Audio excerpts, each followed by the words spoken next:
Hey everyone, what's up? Welcome back to the channel. On today's video we're just going to do a quick one. We're going to be looking at how to create a kind of dance floory sort of detuned bass.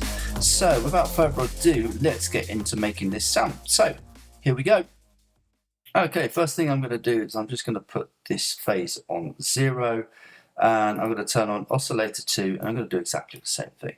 Next thing I want to do is look at the type of shape I'm going to use. So let's go into basic shapes into both of these and open up that. There we go. We're going to select a square wave and a sine wave this time. So in oscillator 2, I'm going to select the square wave. So there we go. So now we've got a sine wave and a square wave. We're going to leave the levels exactly as they are there. And I want to set up a macro just to the pitch of this oscillator 2 so that I can have some control over where I have it. Let's go to 24 semitones. So we'll type in 24 ST semitones. There we go.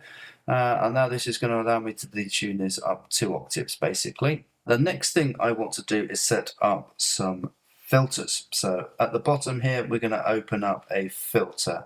So filter 1. And in filter 1, I want to make sure both oscillators are routed through this.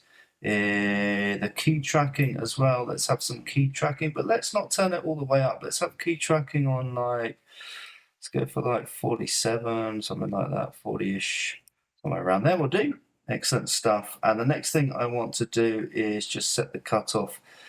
So let's turn down the resonance and let's put this on 240 something. There you go, that'll do. So the next thing to do is turn on filter 2.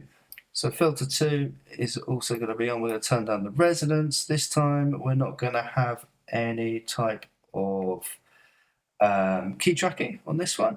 So we're going to leave everything as it is on this one. We're going to turn off oscillator 2 and we want the sample to go through this one. So let's turn on the sampler. We're going to use the white noise. We're going to turn the level down here. Let's move the cutoff up as well, and let's put the cutoff all the way at the top, because the idea with this is just to cut the very high end of the white noise off. So I want this to be on like 2 something. We're going to modulate these shortly as well. So we should now get something like this. We want to now control these so that they move a bit. So let's set up LFO 1. This is going to control the cutoffs of these 2 filters. Something like this, like this, like this. So let's drag the LFO 1 to the cutoff here, and let's set this to around about 51, something like there somewhere. And that's going to give us a bit more introduction of the square wave. Now it should come in the high end of that. So you can hear that raspy top end coming through. We also need to do the same thing with this white noise here. So put that on the cutoff. Put that on to like 36 is on at the moment. Let's go up a little bit. So it's a bit of that top end. We also need to bring in the white noise so we can hear it as well. So let's drag this also to the white noise. But on the white noise level, let's go up to like 2 something. There somewhere. Let's try this. In order to get this to react properly with the sub, we need to go into the effects and we're going to add the distortion. So the distortion, we want to set the drive. We're going to have it on soft clip. So let's select the level of the drive. Let's have that on like 2 something, 2069. That will do. That's going to give us a bit more reaction now. So we get more grit into there. We're probably going to control this with the LFO as well. So let's put that on here and let's have that like coming in a little bit. So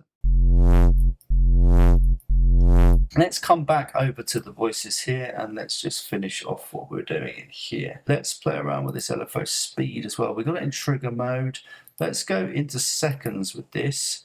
Let's turn this up to about here so it smooths off a little bit.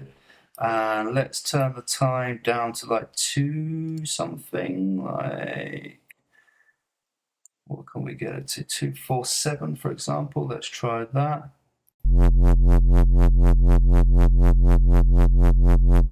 Okay, that will do for a speed for the moment. We'll leave that like that. Let's just quickly just add a bit of the glide. So to do that, we turn it down the voices so we can only play one note at a time. We also need to turn on the legato so that the glide works. And we have the glide on like 273 will do. Okay, and now let's go into the effects section and add some more effects. The next thing I reckon we can add on here is a compressor. So let's go for the compressor on here. Let's put the compressor after the distortion here. Let's put it in single mode because I just want to use it to get a bit of volume more than anything really. Okay, we could also turn the level of the actual thing up here. Pretty close, right? Come down a tiny bit more just to stop it from clipping. Nice. Right, next thing, let's add an EQ, guys. So let's put the EQ on, and what I want to do is control the bands of the EQ here. So let's have the mid band and the high band control here, and I've got to boost the gains basically of these two. What we'll do is we control this here. Turn the resonance down a bit like that somewhere. And I want to do the same thing on the high band, so let's do the same thing.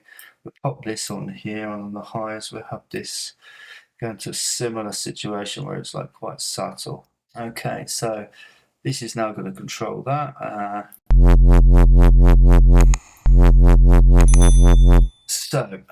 Now we've got our EQ on there. The next thing we can think of adding after this, just to tame these ends a little bit, is let's add a filter on here as well. Let's go here. Let's put this somewhere in the middle, I think. And let's change the type of filter to a phaser positive, I think. We'll try that. We'll turn this all the way down as well. Let's go somewhere around there with that. Key tracking can also be on as well. And we'll have the cutoff to around about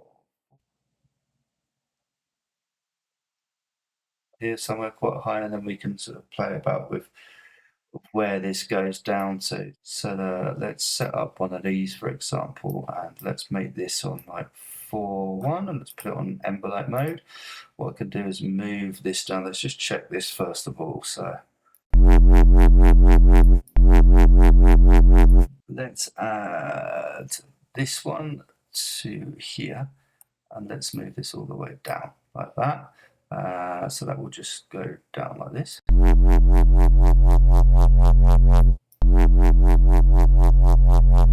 Okay, cool, that will do. I want a bit of movement here as well, so I'm going to set another LFO. Let's put this on 1.4 and we'll leave it as that. And we'll set this here. And once again, we go down with this. So let's go down like not too much. So let's just say like -9, something like that. That will do. Let's see what happens.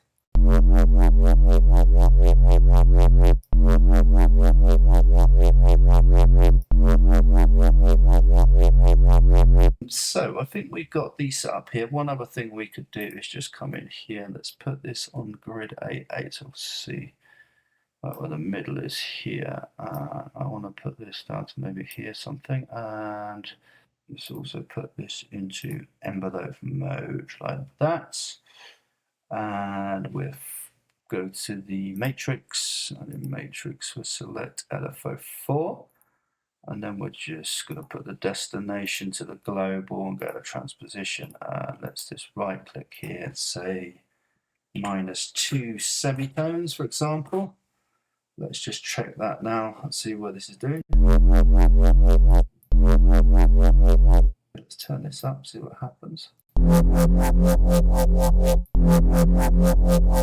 So turn this back down for a second. Cool, okay. So let's go back into the effects section here. The other thing we can do is add a reverb. So let's just take this down to about 250, something like that. Take the lows off, these choruses off. Let's just Okay, let's have a listen to this. Let's play around with this up here, maybe. So it's slightly detuned. Let's listen to it like this now, see what we got to.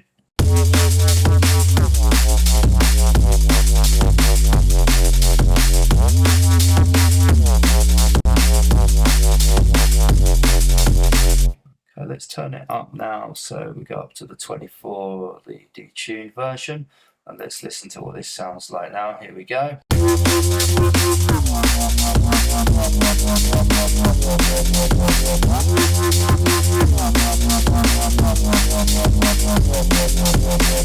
Cool guys, so I think that's about all I wanted to share with you here really. So just a quick one today, like I say, showing you how to make a kind of detuned sort of bass.